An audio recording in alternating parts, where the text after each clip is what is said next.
counting your debt, they're only counting your credit card payments, minimum payment. They are counting your student loan payments. Now, you cannot be on a deferment because they need to be able to calculate something because you're not gonna be on deferment for the next 3 years. So if you're currently in deferment, they'll be most likely, and the rules change every day, I feel like, regarding the student loans, Loretta, please correct me if I'm incorrect today. You can either do income-based repayment plan, which will calculate your payment based on your current income.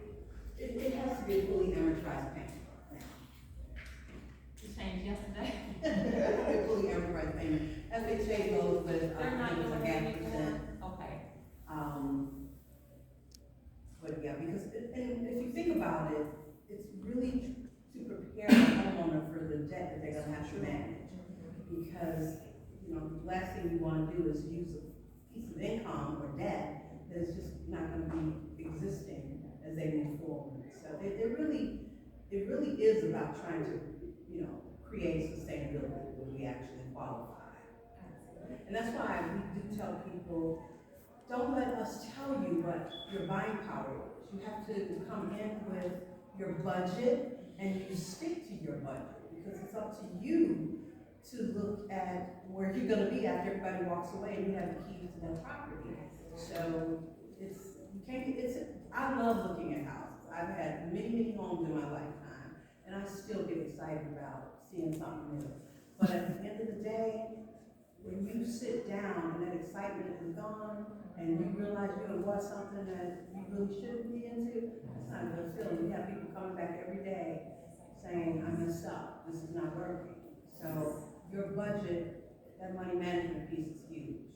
Thank you, absolutely. That's the sad thing for some people that went to college and amassed all these student loans and are not in positions that are balancing that debt to income ratio. Well, I remember when I imagine first. this is why so many attorneys and doctors live in rental buildings downtown, because So it's not 1%, Ms. Loretta, it's 5% for FHA? Is it 1% for conventional or? I think it's a half percent for FHA. And pretty much with conventional loans, they're looking at, the fully amortized payment. Got it, makes sense. So let's say that you have for a doctor $100,000 in student loan debt. So even if you're not currently paying the 0.5%, they're calculating 0.5% of that 100,000 Right. as your payment. So who would do math? 100,000. 5% of it. 500? No. it's For a monthly payment. You know who does math? Nobody.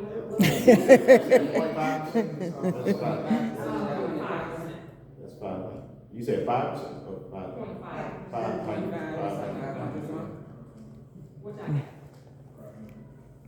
500. About 500 a month, So right? even if you're not paying the 500 as your payment, they're calculating that. And I'll show you on the next slide how that's gonna affect you. They're also counting car loans. Oh my.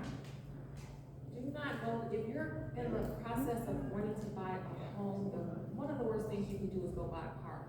It's gonna destroy your debt to income ratio.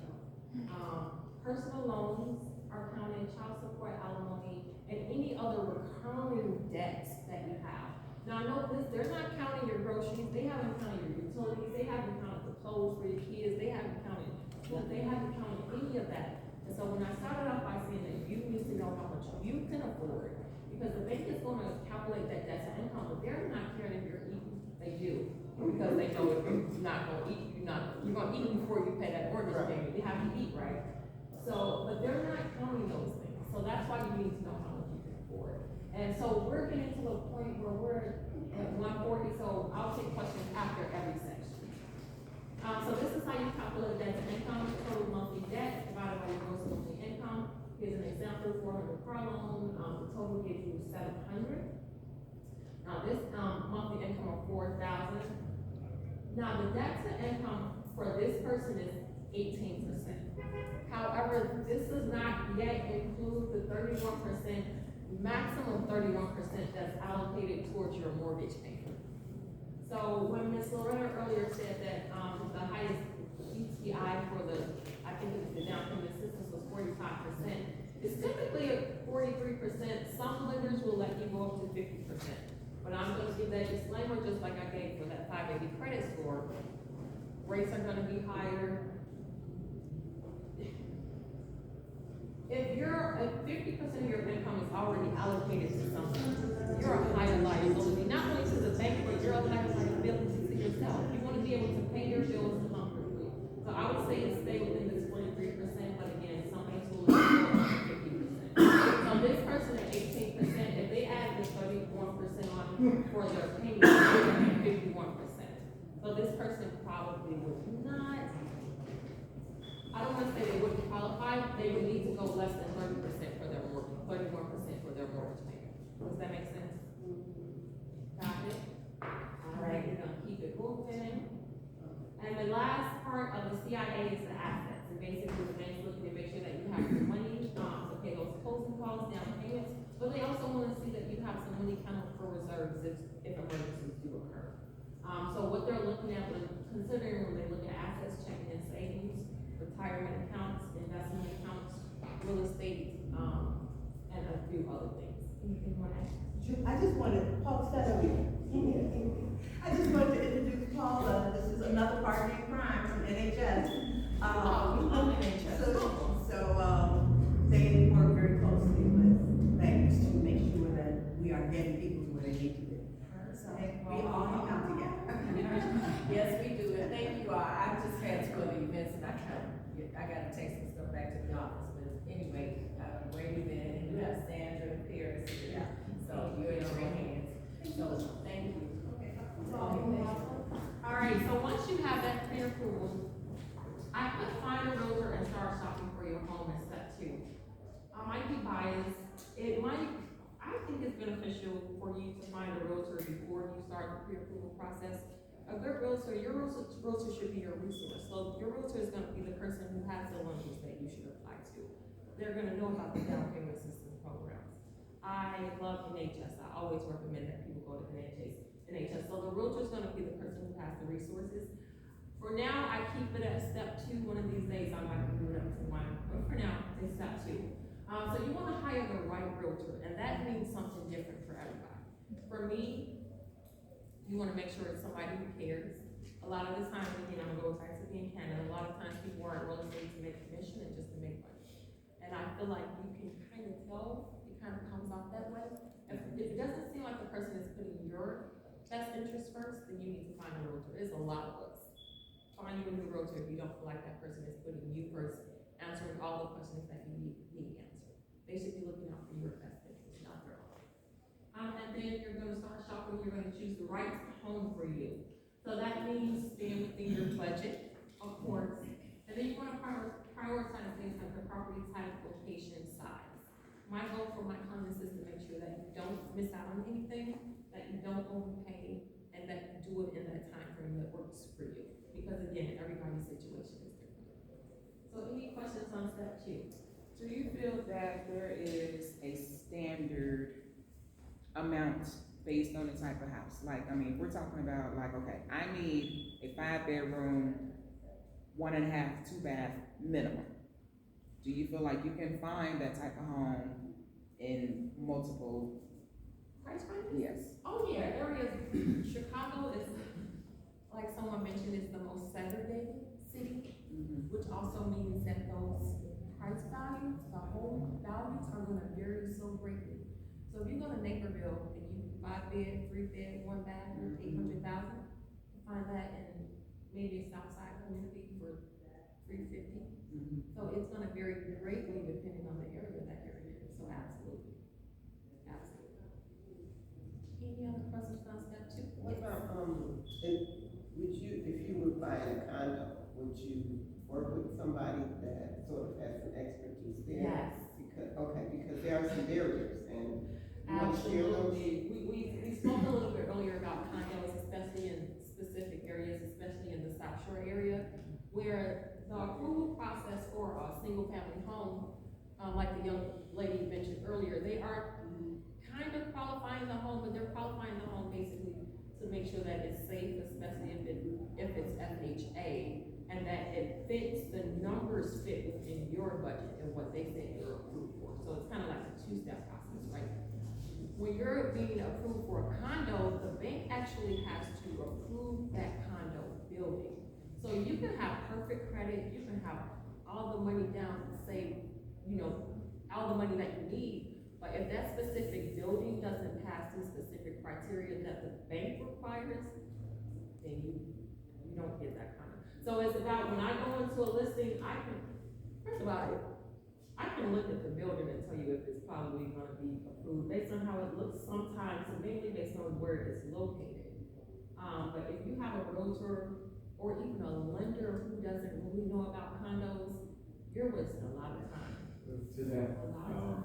it's gonna be reserves, cash reserves, like I got a deal on the table right now.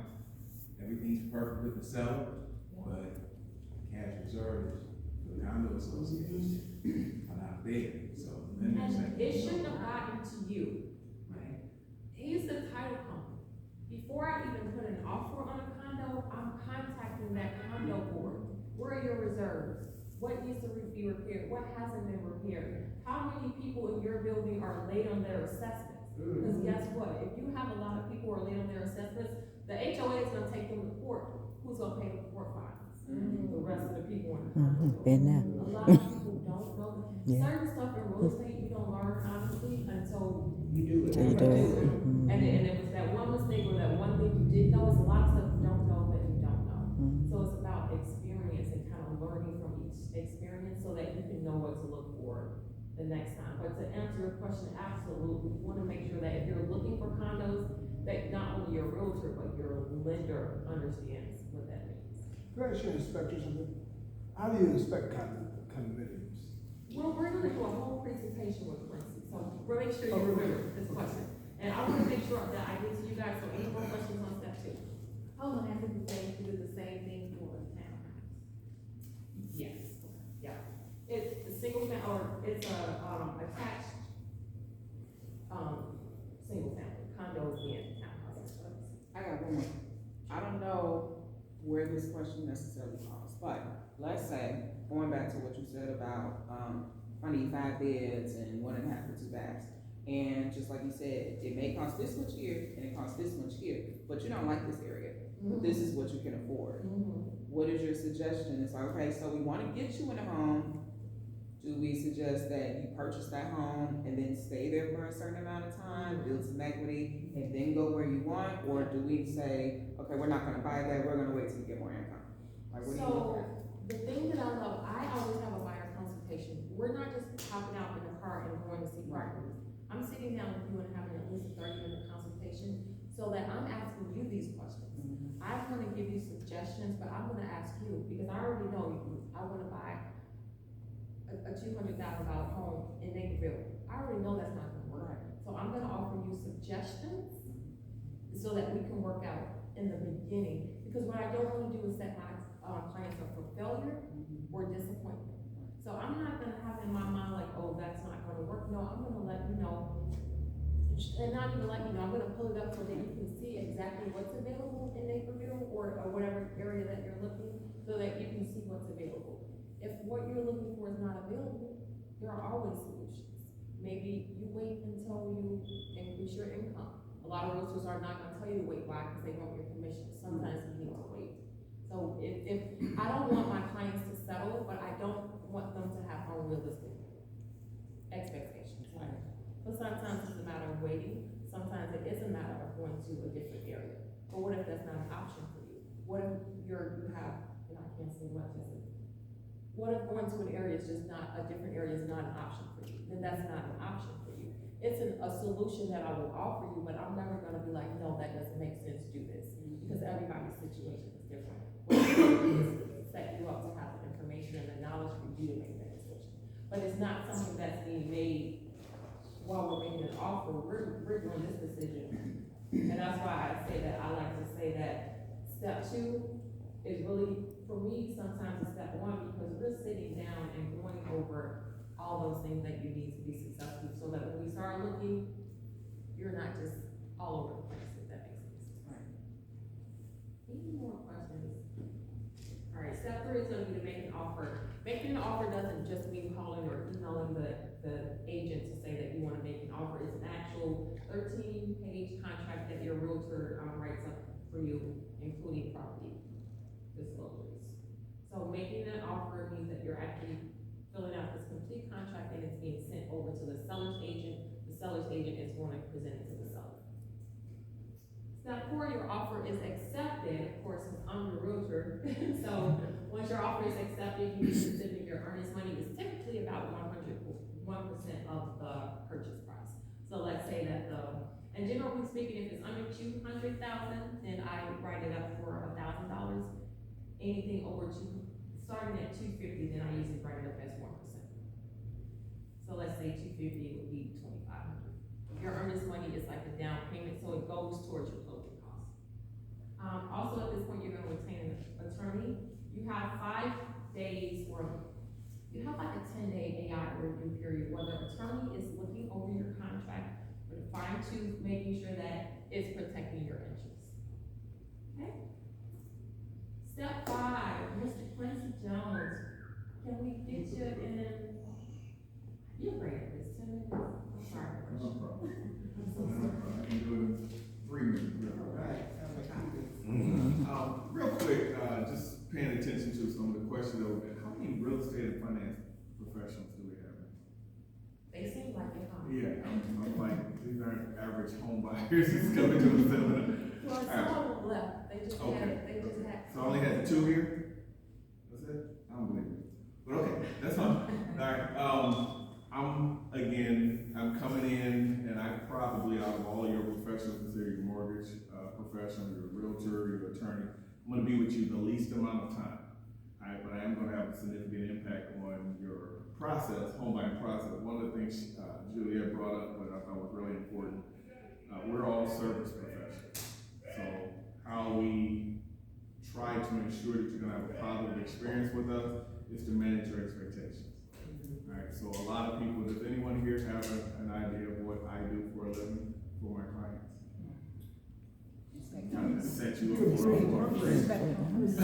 You're part of the approval process, you gotta pass the inspection, I think, before the, contract. part of the approval process? Can I jump in real quick on that? Shoot, I wanna hear her first, the non-professional, then we're gonna hear next. I think you're looking at the structure and every little detail of the property, so that everyone goes in knowing clearly, like the seller could try to, not reveal some things. But you as the inspector could say, this right here is gonna cause some problems in 5 years. This right here has been covered up, and so you have to beware, tear it out if you have to, but take a look at what this is. That's what I think is. I want to say something that is so important about this home inspection. It is one of the most valuable parts of the process, but guess what? It's not part of the approval process. So, the problem is people don't know the difference between that home inspection and an appraisal report. 2 totally different things. This piece right here, what you do, Quincy, is the meat and potatoes of it, because at the end of the day, if you don't know the condition of the property that you are buying, you are in trouble. I feel like it should be first. We don't want to see your home inspection report as the bank. We want you to mitigate that before it gets to us, because in the bank, remember, we're looking at risk. So if we get a home inspection in front of us that looks crazy, that deal is dead. But you want to talk to your agents and to your attorney about that home inspection. You do not want to bring it to us, although it is the most important piece for you as a consumer. I have one more hand back here. Oh, no, sweat. Okay, that's the one reason we have to manage expectations, because I talk to 3 different people and have 3 different answers. Alright, a lot of people have an assumption of what it is, but I'm gonna try to explain in the next 4 minutes what it actually is. Alright, we are assessing the condition of the property. A client can use, or a potential buyer can use that information to help make a determination on whether they want to proceed with the contract that they have under contract in the inspection review period. I'm giving you more information, I'm a consultant. We are assessing the condition, and I think what we do is very important. That's why I spent 6 years as a real estate appraiser and switched over to become a home inspector. Once I experienced what that was, that's my calling. That's what I want to do. All right. We cover all the major systems in the house. We deliver information related to our inspection. We have to report on certain things, and then we make recommendations based on what we find about the condition of the house. However, you haven't purchased that property yet, so we as inspectors can only perform what we call a visual, non-invasive inspection. I can't rip the wall down. I don't know if anybody ever watched the Home from Home guy. He come in there and be like, rip the ceiling down. Your inspector should have found that. Like, yeah, it's not how that works. Right? So we perform visuals. It can be very detailed. When I started with the 3 pieces of paper, the white sheet, the yellow sheet, the pink sheet, and now we're using, all my software is online. I can upload it to a cloud, pull it down with pictures, pretty diagrams. So it's evolved over the time. I now can use an infrared camera when I didn't have that. I used to scale. I used to do pretty crazy stuff as a younger man. Now I use a drone, so I have to put my life at risk to inspect your roof. So there's a lot more tools, and there's a lot more inspections that you as a buyer can use. You can now get termite pest inspections. We do drones for free and infrared for free. But we also do radon testing. We do mold inspections, and we do sewer scope inspections. So, well, you might start with your basic price for a home inspection. You can add on as much as your dollars can buy and get as detailed of an inspection that you can really afford. Do you determine lead? I'm not licensed for lead in Chicago. You have to have certain certifications for it. So I had the minimum renovation certification. So if I was part of a renovation crew, they could use my card to work under. But as far as being a lead assessor, I don't possess that, and I don't possess asbestos. So I stayed more in the mold rate on there. I asked you about condos too. Do you Yes. expect the? Okay. Yeah. I'll answer that one for you. So a typical property, we would inspect from 10 major systems: the exterior of the house, the roof, structure, foundation, the interior and appliances, and then your major systems: heating, cooling, electrical, plumbing, and the overall safety of the property. Every property is a bit different. He's talking about a condo, which is a kind of a communal dwelling type, where you own the interior unit itself. All right, you do not own the common areas. All right, so we can perform 2 different types of inspections for that, where we would inspect.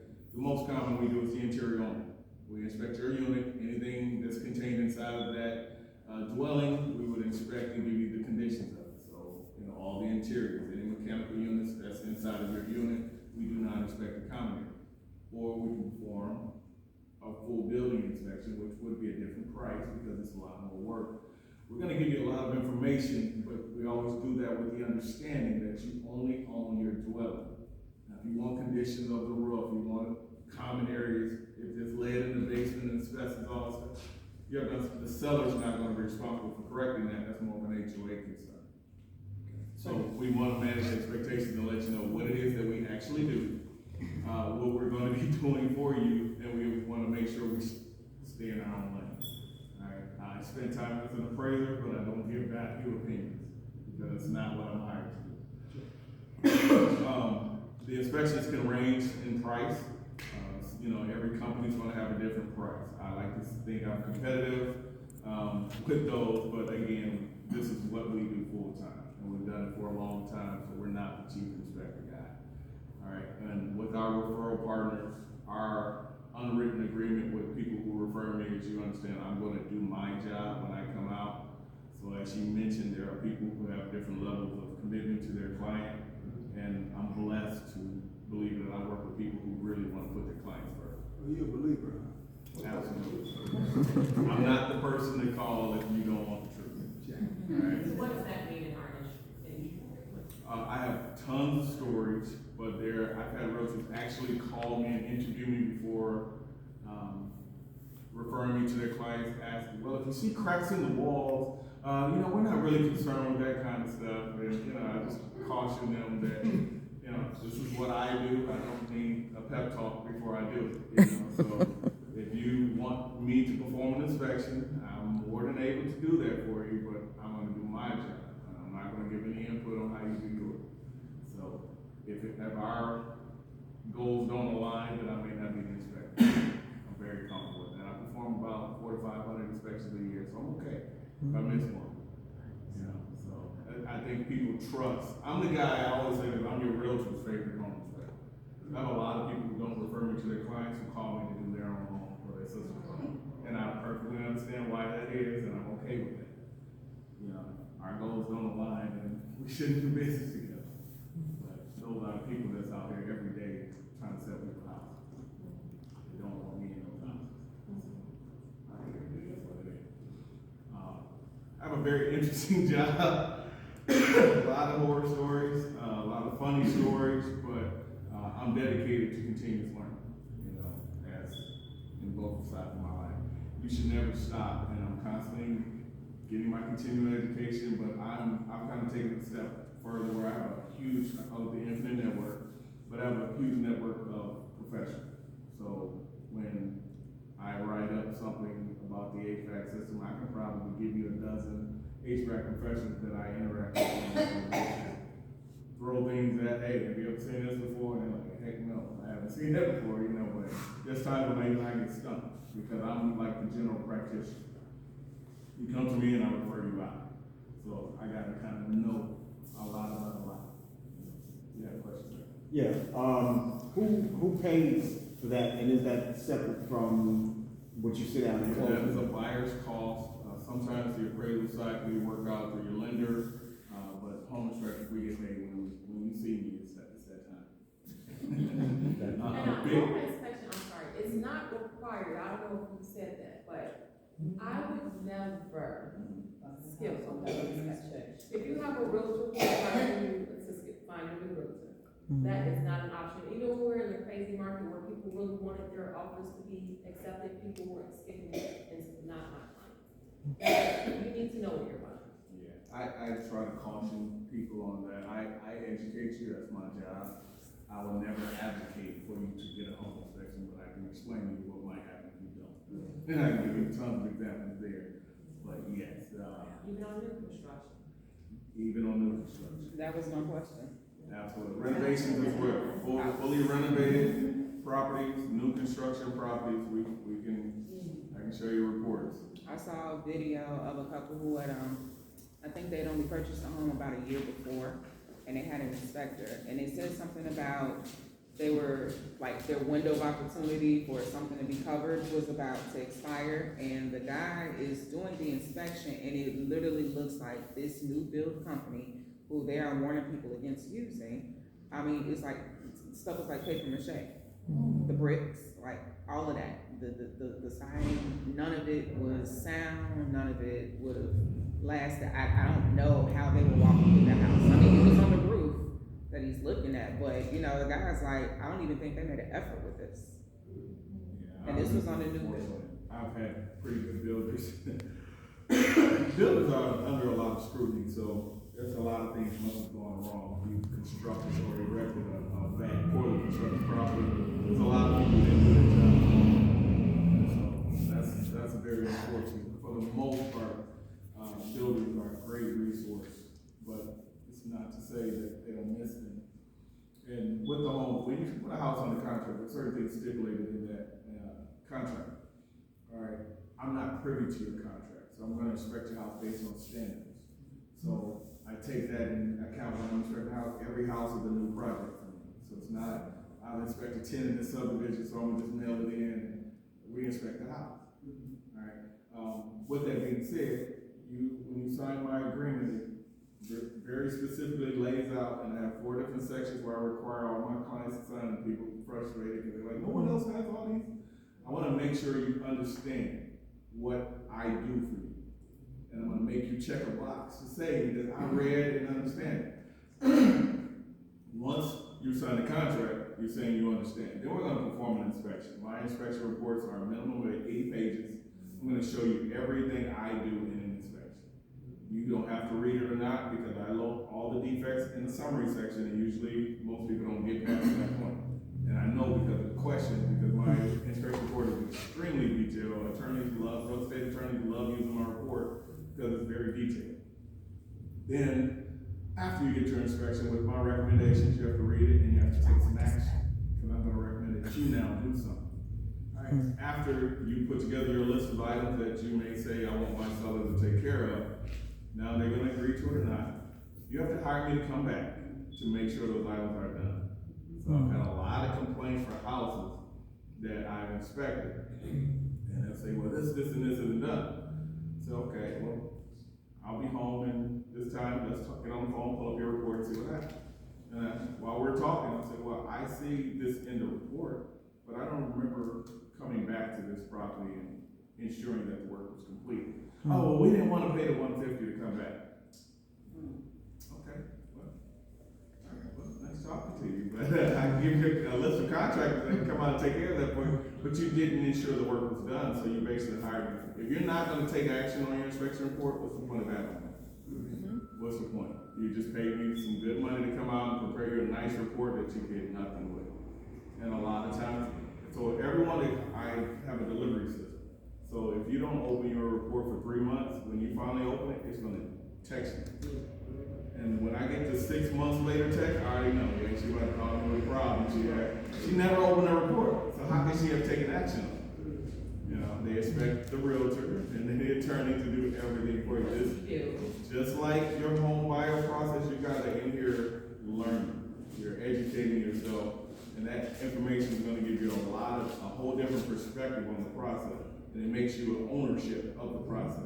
If you don't take action and take ownership of that process, I find a lot of people who just want everyone to do everything for you, and that's not a good home buyer. So what you guys are doing, I commend, because you're actually taking the first step, educate me so I can know more and I can do more, and I can actually own my house. When I say I know my roof is 13 years old, Quincy said it's gonna last, anywhere from 8 to 10 more years. So I need to start budgeting. I have to take action and ownership. This is a real cost that I'm gonna have to plan for. So that's what we wanna do with our classes. Continue your education process on your home. Make sure you are informed and aware of what's coming.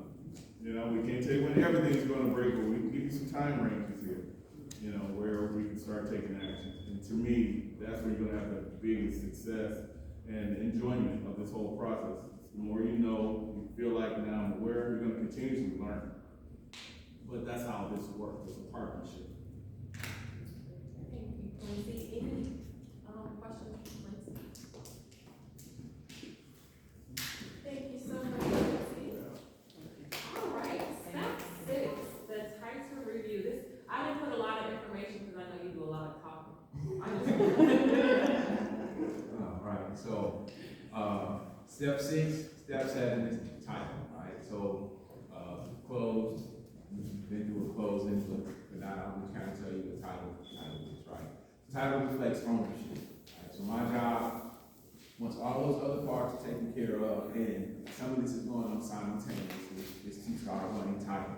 So if you're the buyer, you need to make sure one thing, that the person that you're buying the property from actually owns it, right? That's important, right? If not, if you have some form of real estate fraud, you're giving your money to the wrong people, and you're gonna need another lawyer. From there, then I'm gonna make sure there are no liens or judgments. What does that mean to you? Bottom line, money, right? That this person has paid their bills, or they're gonna pay the mortgage off, and we're aware of that, and we're gonna take care of that at closing, right? That's the first upfront thing I do, right? Then I take care of the closing. So once the loan officer and your realtor calls you and says you have a clear close, then I go into action. I'm gonna work with the lender, prepare the docs and my title docs. We're gonna set a time for you to close, and then you will come in and you will sign the documents. Right now, Quincy says he spends the least amount of time with me. I'm gonna tell you, I might spend 30 minutes with you, right? So I'm not a person that you interact with doing the closing process. I work with your realtors and other professionals to get it done. As we say, the back office team, right? During the closings, what happens, I look at that contract that you sign, and I operate from that contract. So I don't deal with external agreements, or I talk to so-and-so and he said he was gonna do that. It's gotta be in the contract, right? Because real estate is controlled by documents and contracts, right? Gotta tell you, so we're short on time. What I don't do, right? So I told you I went to law school. I not your lawyer. So I work for everyone. I work for the buyer, the seller, the lender, the realtor. Doesn't matter who pays me, I'm gonna call it independent third party, right? So you can't call me at the closing table and say, did you go and check it, make sure Quincy did the last home inspection? Right? I'm gonna say, no, it's not my job. Yeah, and might call me, I don't really care. Right? Right? That's not my job. I mean, because he's right, you as a buyer have responsibility, right? So we look at title, we call, also we do due diligence, but throughout this entire process, you're doing due diligence. From shopping with your lender, from shopping with your realtor, so on and so forth, finding the right person to do your home inspection. Right, some of the most issues we deal with after closing is that home inspection. The furnace went out. Oh, okay, what do you want me to do? Good, right? That's what I'm gonna tell you. You got your home warranty, or you need to call the seller, because that's not one of the things that we do at the closing table. Those things need to be taken care of.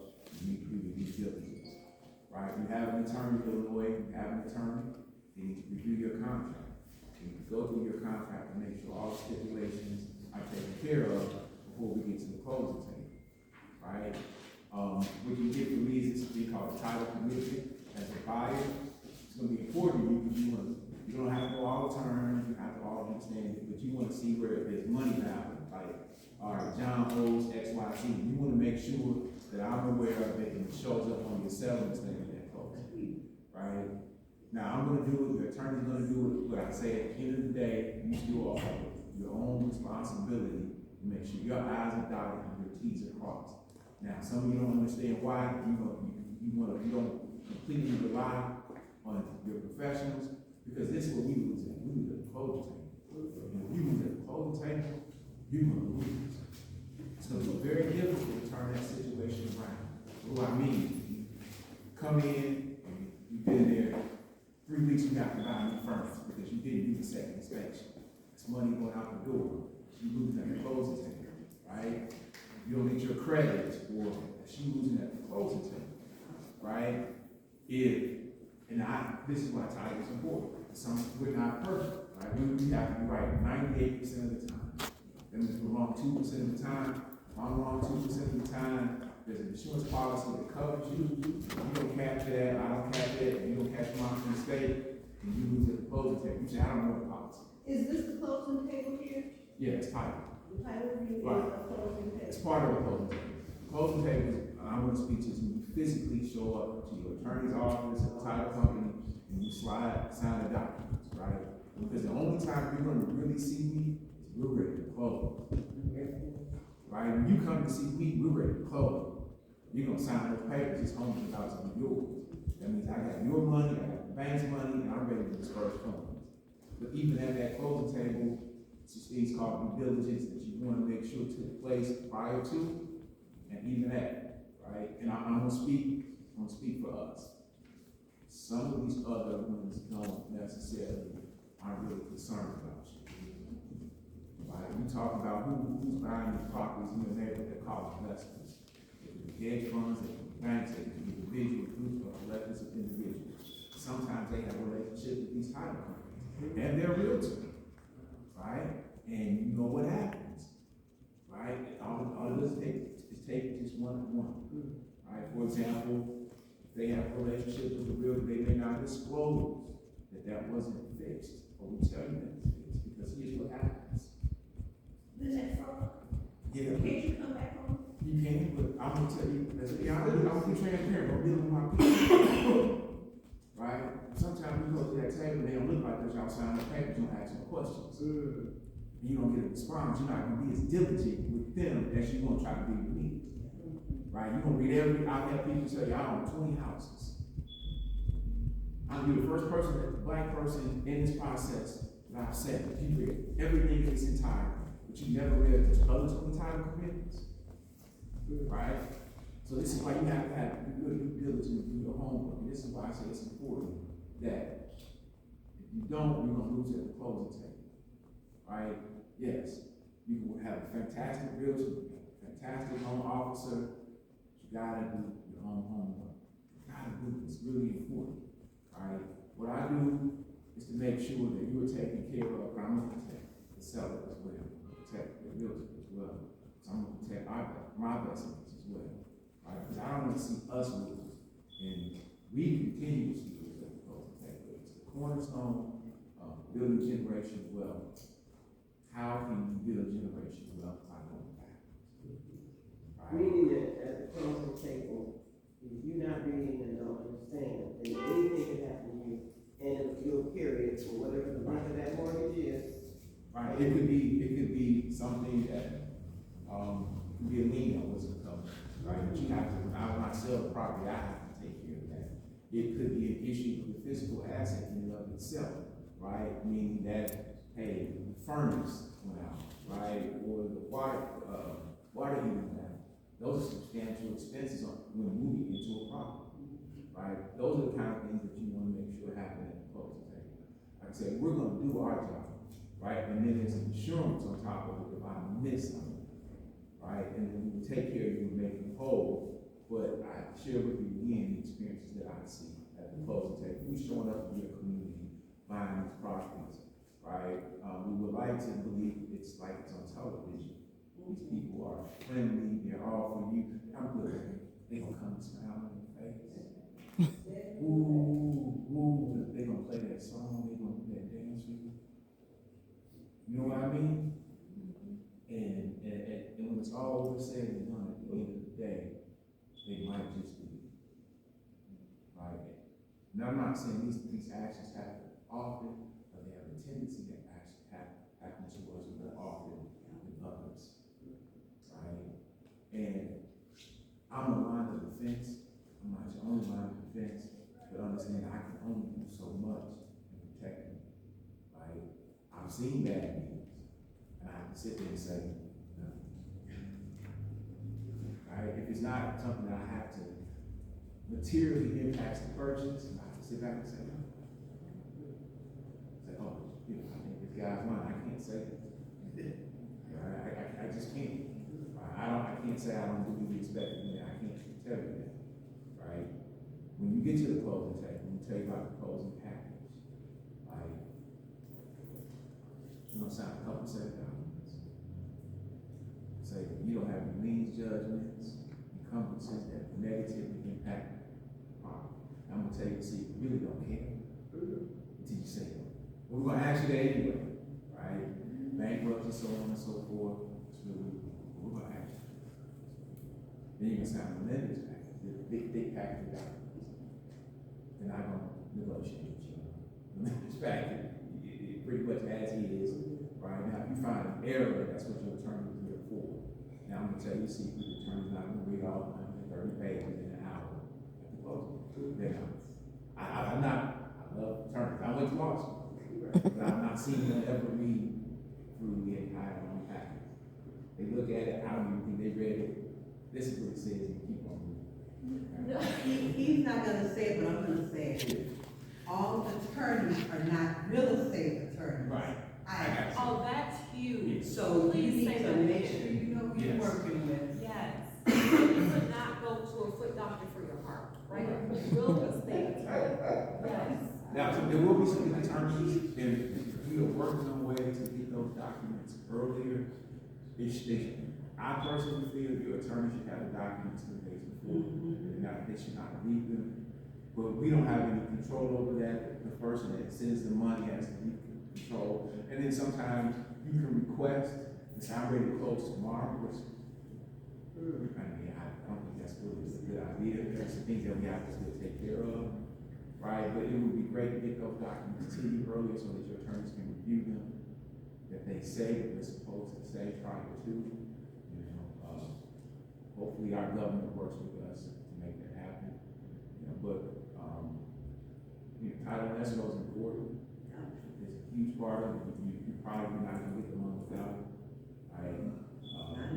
You know, get you, I know it's a few extra dollars, get you a policy along with the lender's policy.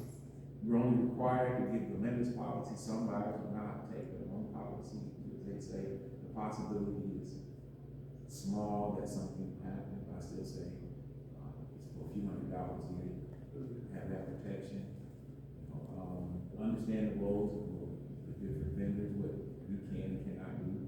Right, that's where a lot of confusion comes in, like what do I do, what can I do, and what is the loan officer, understand what your partners do, understand that it's possible.